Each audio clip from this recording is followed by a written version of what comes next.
Assalamu alaikum ve rahmetullah ve berekatuhu qadirlik Facebook'taki dünyanın her qaysi joylarida qarindoshlarım. Hammanglarningki mushu vaqti va buningki vaqti xayrlik bo'lsin. Bugun biz o'rganmoqchi bo'lgan kitob yana shu Hasan al-Basri'ninki Qadar risolasi va Mustafa Islamoğlu ustozning sharhisi. Bu kitobni Finlandiyadagi Heytahun qarindishimiz tarjima qilgan. Biz bu kitobni o'rganishni davomlashtiramiz. Biz 3-bobga kelib to'xtagan. Endi biz 3-bobdan kelgan yerimizdan davomlashtiramiz qadrli qarindoshlar. Ya'ni tadbiring qandoq bo'lsa, taqdiring shundoq bo'ladi degan bir aqliya so'z Qur'onga uyg'un. Burunki sahabelerninki, tabi'inlarninki düşüncesi, muşu Kur'an'ı düşünce boyunca takdirge muşunda qarıgan qadrli qarindoshlar. Ondan başqa yana qandaq qarab diken biz muşu kitaptan birlikte öğünümüz. 3-bab Qadar risolasi ve şerhi. Birinci mezmun Xalifa Abdülmelik'nin Hasan el-Basri'ge yazgan mektubi. Bugün ügündüğü mezmun muşu. Abdülmelik Emevi xanıdanı içinde mühim urunu tutuduğun Mervanilerinin ikinci halifesi bulup, dadısının vefat eden keyin Çangalığa kirgizib algan xilafetlik makamıda 20 yıldan köprek hüküm sürgen. Hicriye 65'ten 85'kice, miladi 685'ten 705 yılgıca.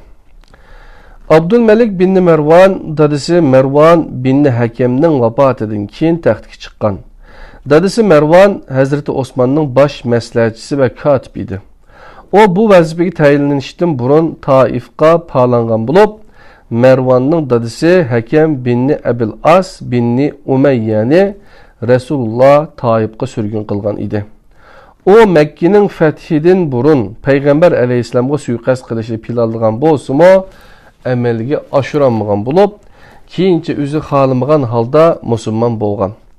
Peyğəmbərinin xani saadetini, yani üyünü mağırğanlıq üçün Taifqa sürgün qılınğan idi.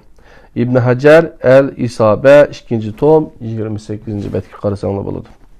Hakem Hazreti Osman'ın tağısı idi. Hazreti Osman, Hazreti Ebu Bekir ve Hazreti Ömer'nin xilafət dövrlərində Dada Hakem ve onun ailesinin sürgün kararının əməldən qaldırılışını qaytı iltimas qılğan bolsumu, xalifelər tərəfindən rədd qılınğan idi.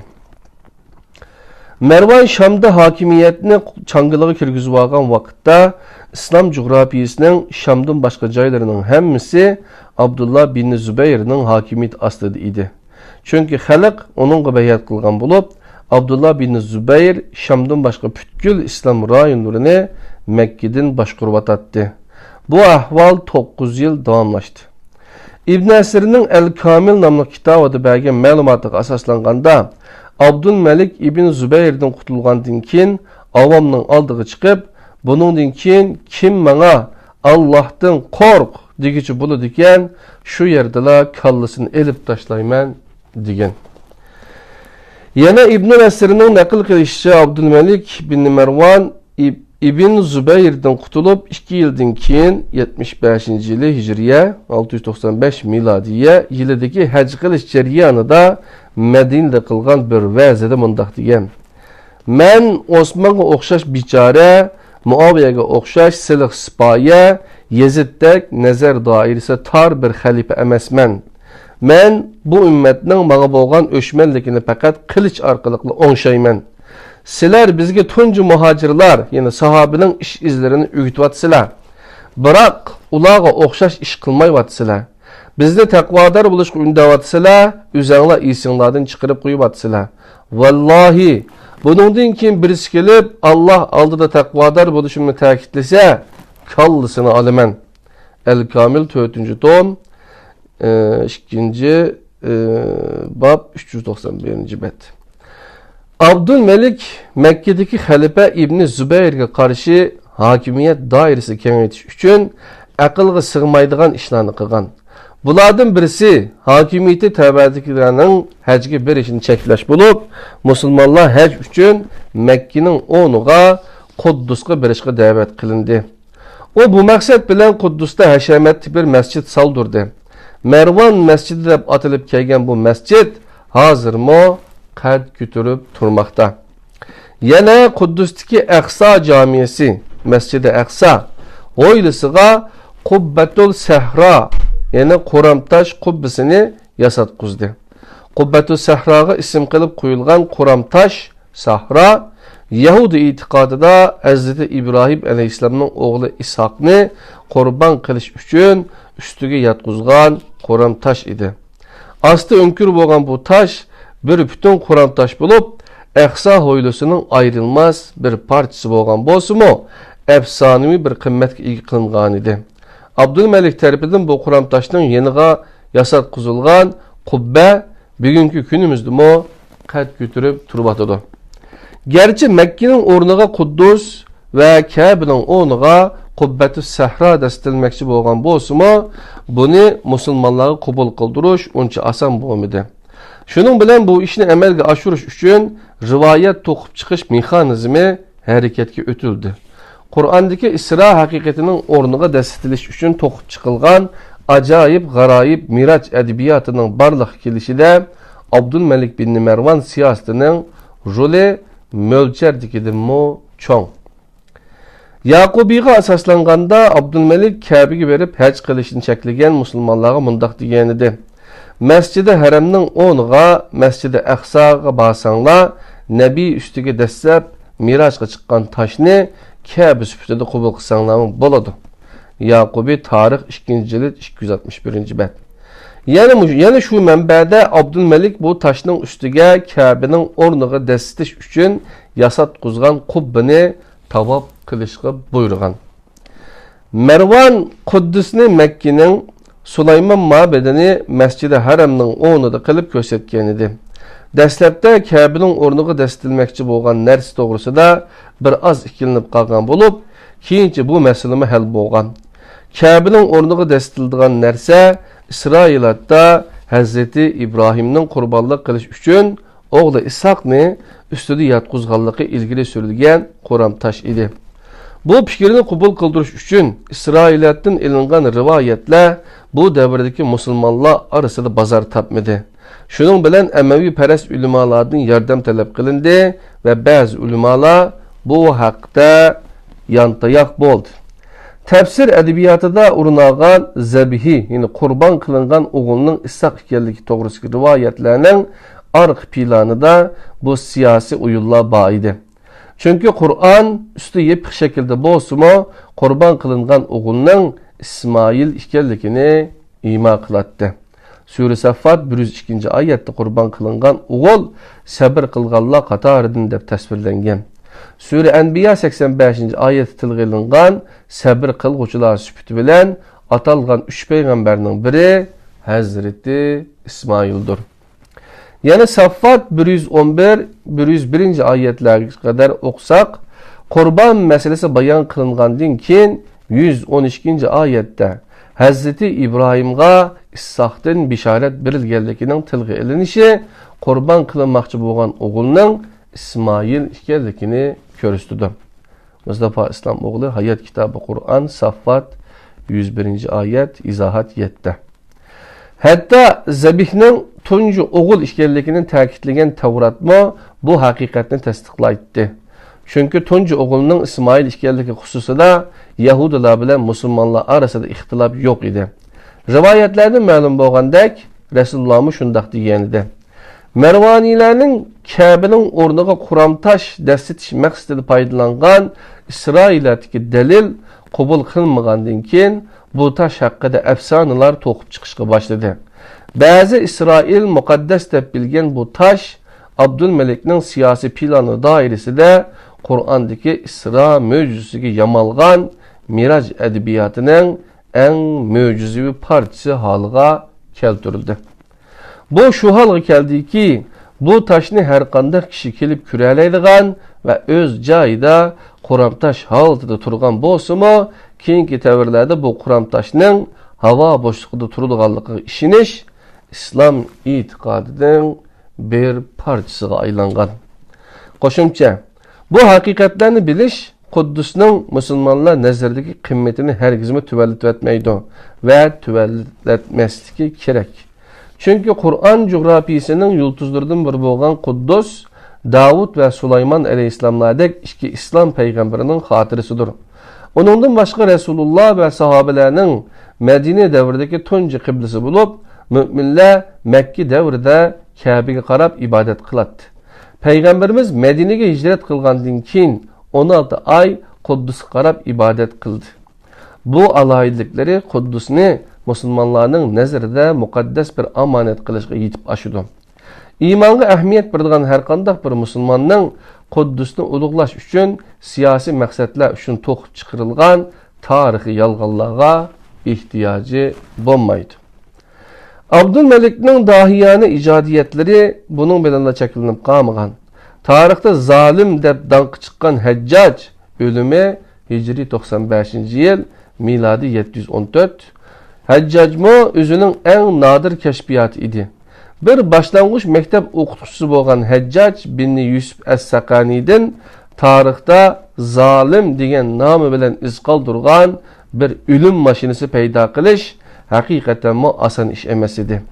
Hajjaj o'zidagi zulm qobiliyatini bayqagan qo'mondonning tavsiya qilishi bilan uningdek birsini izlayotgan Abdülmelik tarafidan bir kechada oddiy bir fuqarolikdan bir qo'shinning sarkardaligiga tayinlangan edi. Hajjaj bin Yusuf Rasulullohni tosh yomg'irga tutgan Toifdan edi.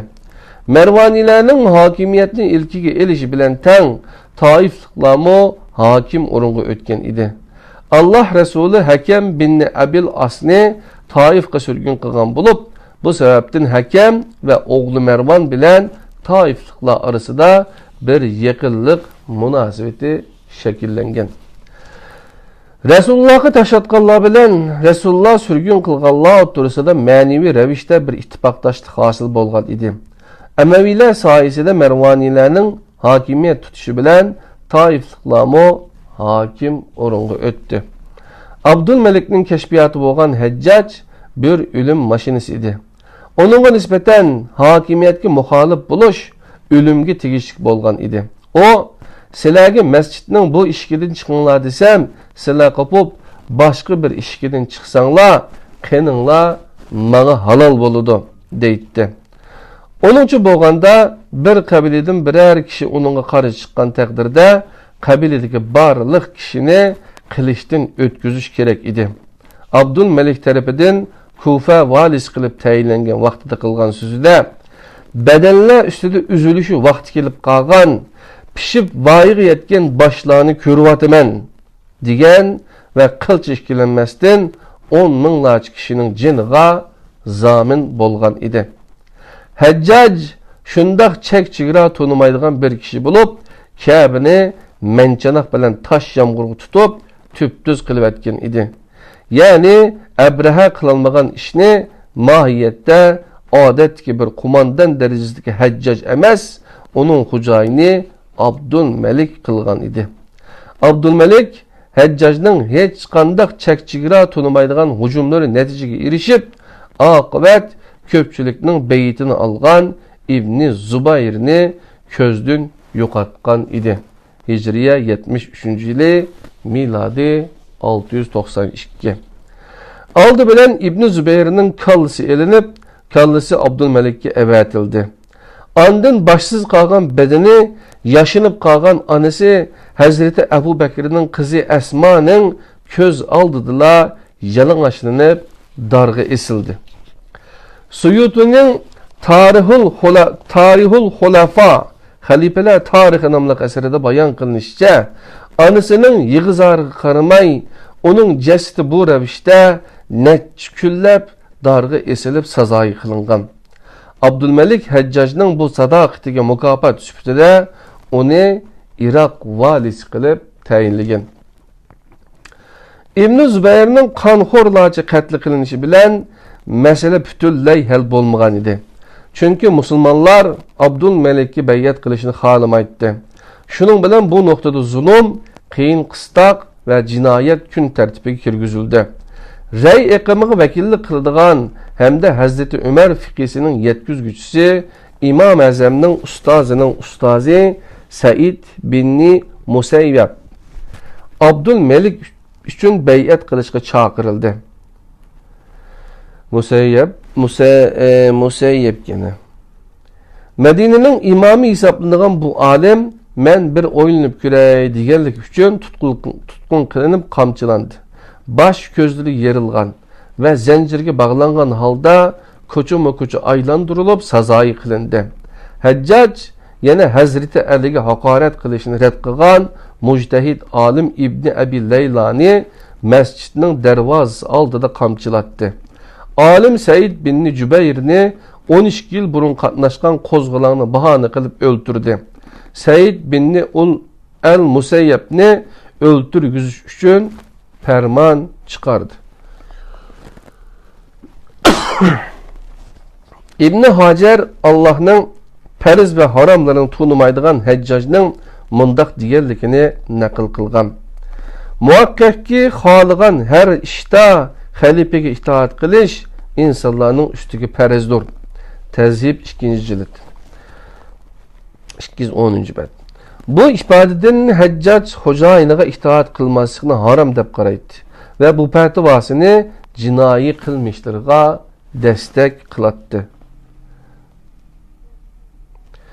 Allah və Rəsulunun yüz xatirəsi qılmagan Həccacның sahabəyə yüz xatirə qilishini ümid qilish saddılıqdır. Əməvi xanadonligiga qarşı Hazreti Ali'ni qo'llamay betaraf yo'l tutgan sahabe Enes bin Malik qilgan etkenleri bunun tipik misali bo'lalaydi. Özünü ve xo'jayini Abdülmelikni tanqid qilgan Enes bin Malikni bir bahona bilan tutqun qilib, xil qiyin qistoqlardan keyin bo'yniga tasma taqab Basra ko'chalarida sazoyi qilgan edi. Shundaqla iritilgan qo'g'ishim bilan hayvonlarga tamga basgandek onun bo'yniga tamga basgan edi. Ustozi hisoblangan Enes ibn Malik qarata qilgan buncha qiyin qistoq va xo'rlashlarning Hasan al-Basridimi cho'nqur iz qoldirganligini mo'ljallash qiyin emas albatta.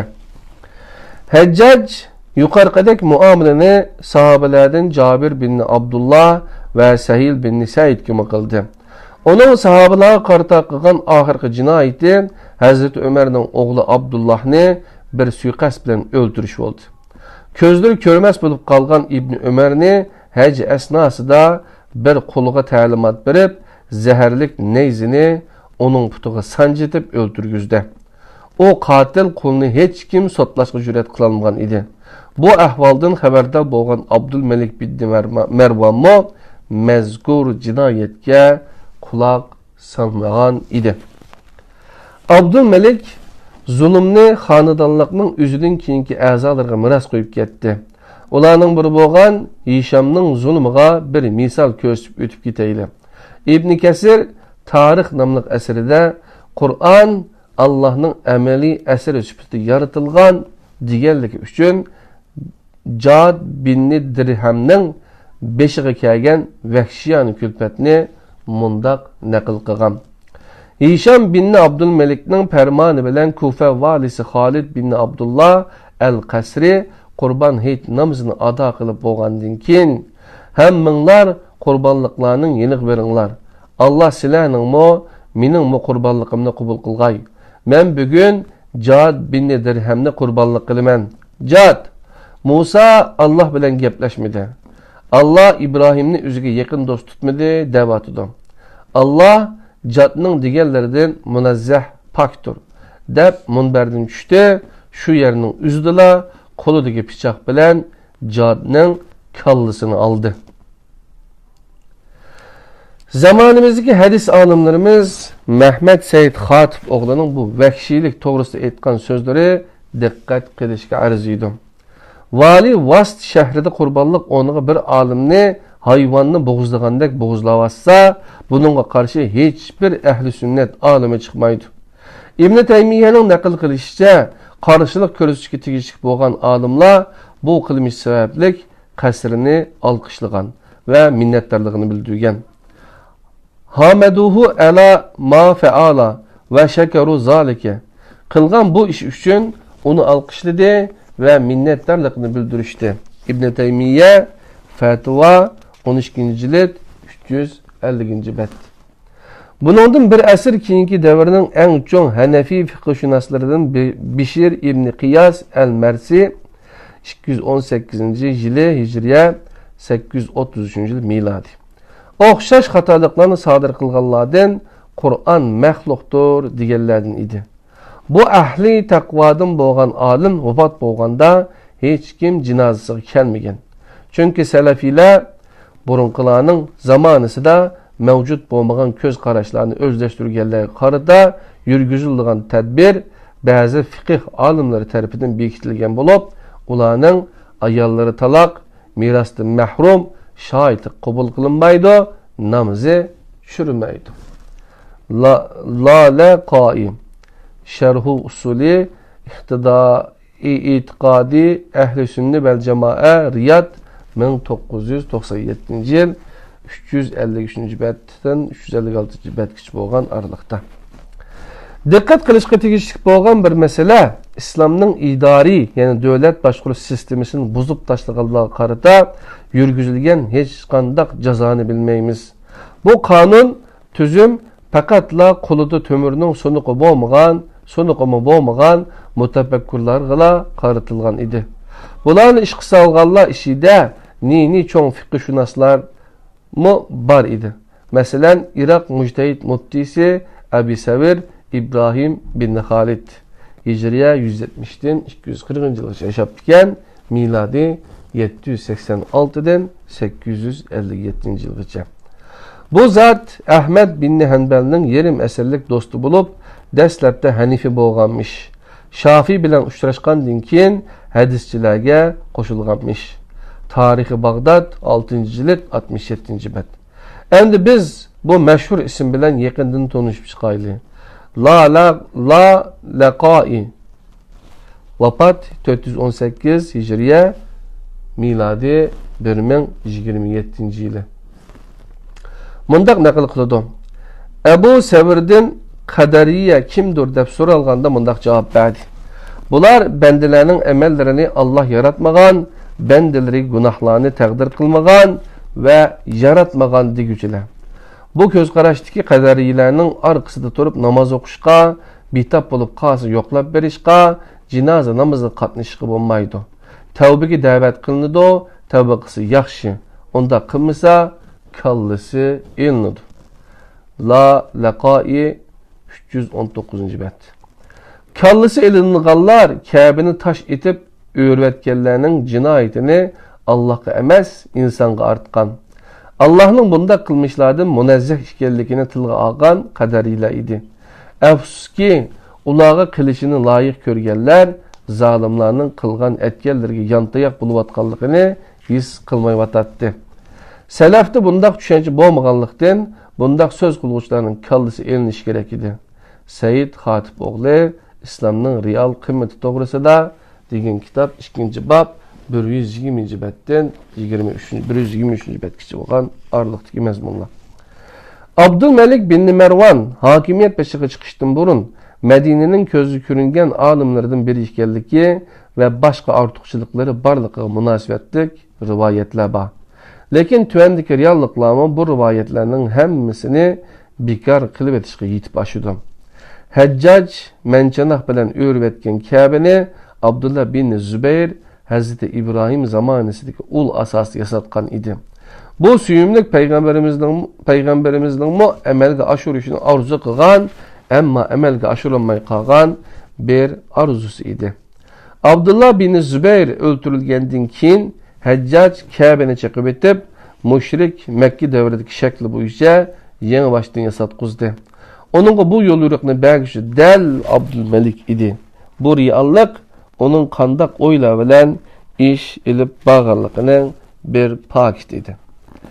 Hakimiyet şekli yukarıdaki misallar bilen tilgilenip ötülgen Abdülmelik bin Mervan, Muaviye ve Yezid'le devlet ideologiyasi qilib qadar tushunchasini qo'llab-quvvatladi. Masalan, Dada Mervan bin Hakem tağısının oğlu Amir bin Said bin Asqa Abdülmelik'ten keyin xalifa buluş vədisini bəgən idi.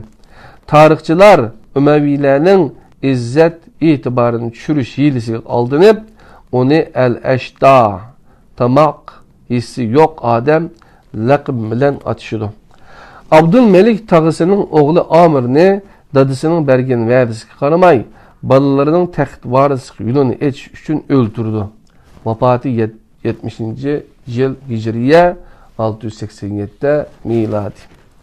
İbn-i Qutaybiyyədən bilişimizcə, kişinin diqqətini en tartılған nokta bu cinayet esnasında Abdülmelik'nin Emevi qədərçilikiga məhkəm yapışqanlığını ifadələydiğən şu sözdür.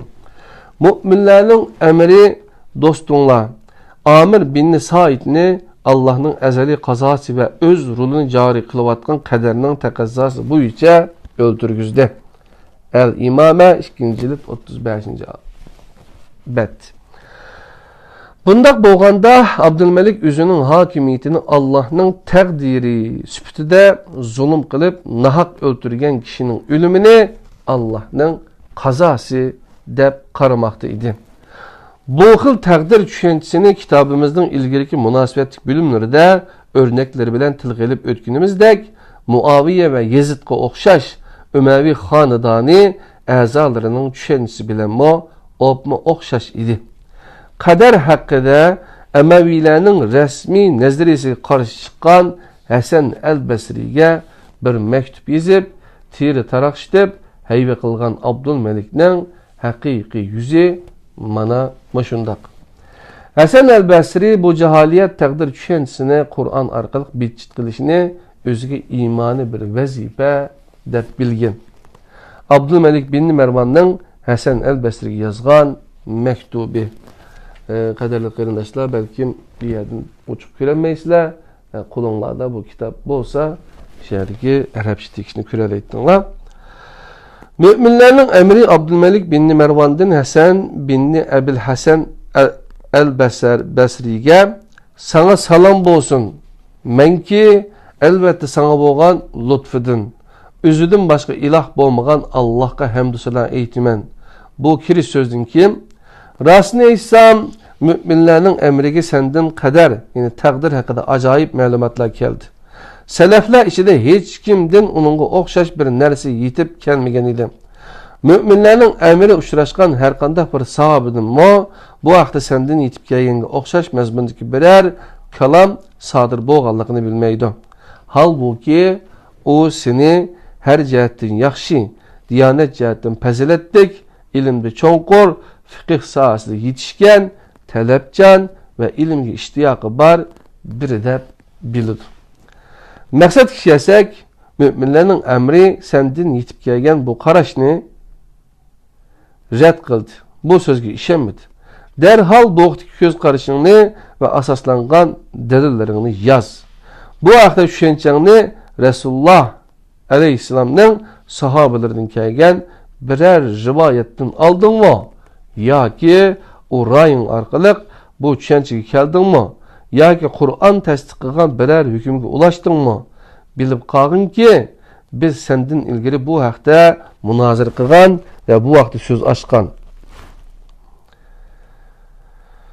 Birəsini uçtatqınımız yox. Xulas kelam müminlərin əmrigi bu vaxtda göz qarashlarını uçuq və inib qılıb oturuğu qoy.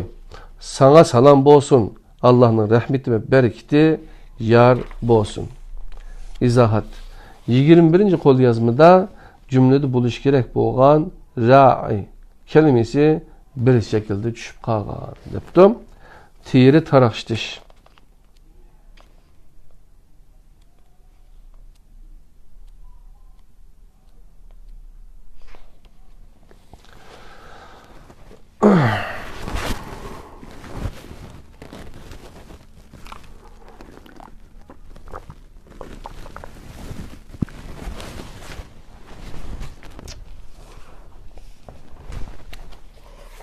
Qadirli qarindaşlar, qolumuzdaki bu kitap Həsən Əl-Bəsri'nin Qədər Risalesi ve Mustafa İslamoğlu'nun şerhisi kadarlı arkadaşlar.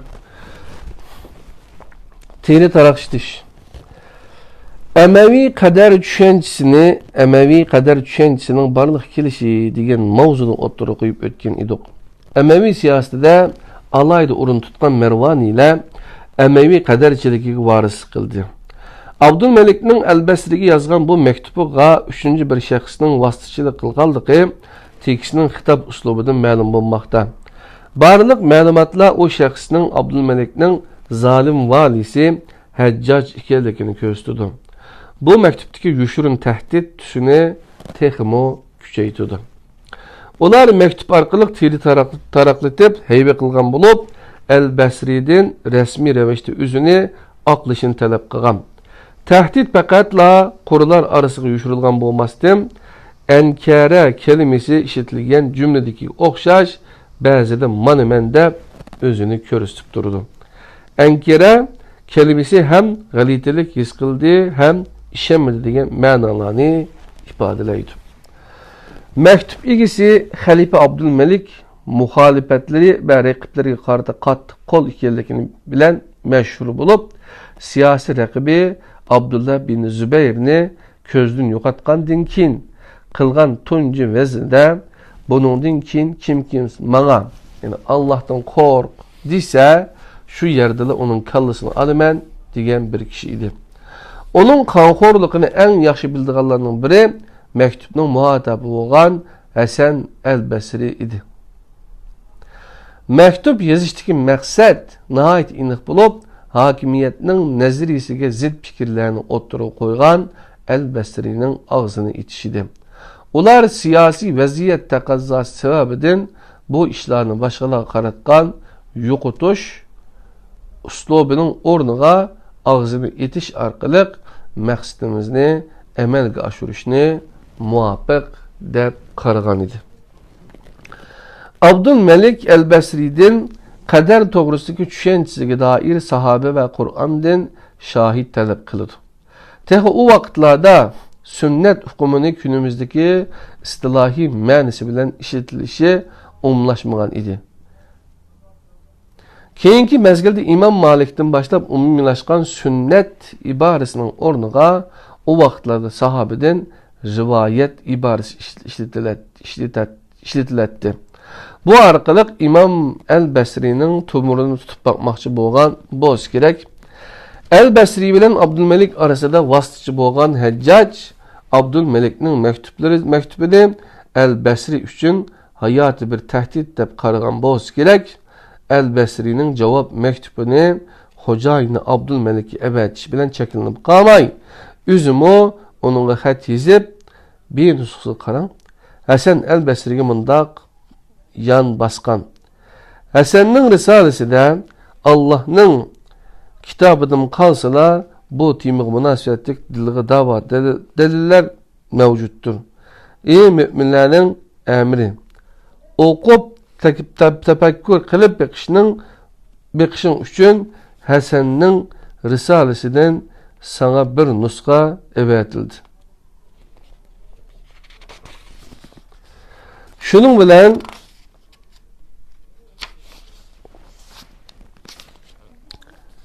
Allah Teala hidayetine hidayet verip ilmine ilim katkay. Bu vaqtda obdan oyunlup kör. Özünüz ve Müslümanların menfaati nimini taqazza qilsa öz xahişleriniz ve öyünüz bu iş ahvalı qarab yol tutqaysız. Risalege qarada şübilik muamelede bolmang. Çünkü bu risale Allah'ның adaletini birinci orunga koyduğun ve aklını işlettiğin bir kişi için roşen ve düşünüşlüktür. Şunu yaxşı bilin ki Resulullah sallallahu aleyhi ve sellem'nin sahabısı bolgan aldığınki nesilden ilim ügengenler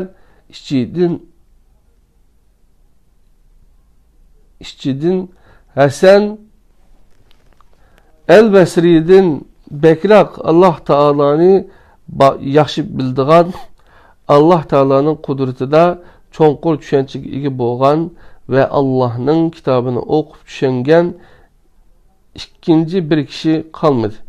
Şundaqla O ameliyatcan dinde işençilik Müslümanların işığa köngül bölüdüğün birisi onunla dünya ve ahirette sevabını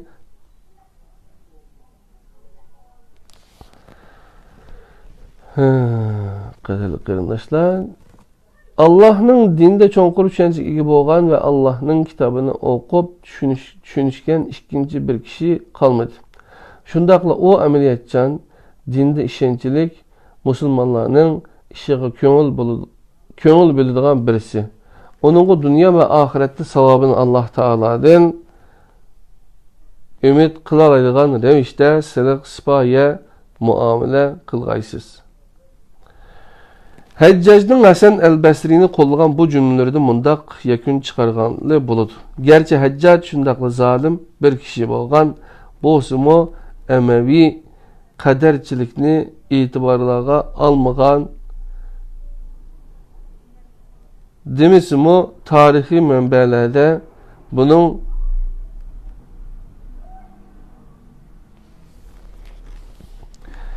Haccajning Hasan el-Basri'ni qo'llagan bu cümlelerden mundaq yakun chiqarg'ili bo'ladi. Gerçi Hajjaj shuncha zalim bir kishi bo'lgan, bo'lsa-mu Emevi qadarchiligini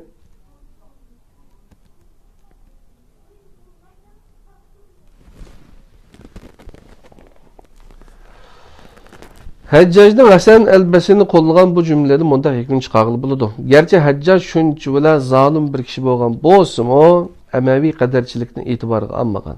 Demisimu tarixiy manbalarda bunun aksini isbotlaydigan hech qanday bir dalil yo'q.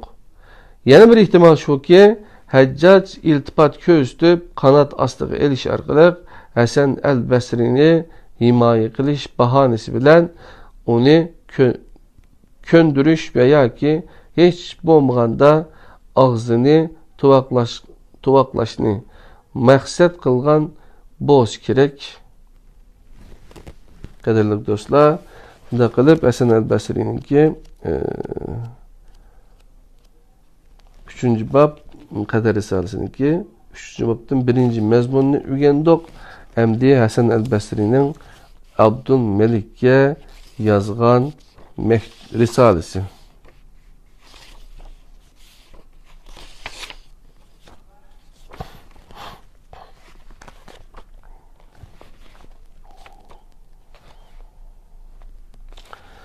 Qadrli qarindoshlar, Hasan el-Basri'nin Abdülmelik'e yazgan risalesi deganni bir o'qib o'taylik.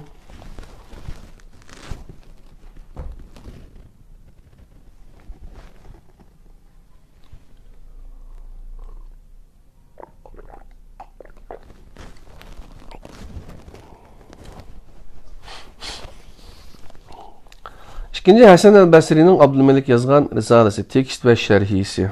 Bu Arapçaken bunu okumaylı, tekstinin tercümesini okuydu.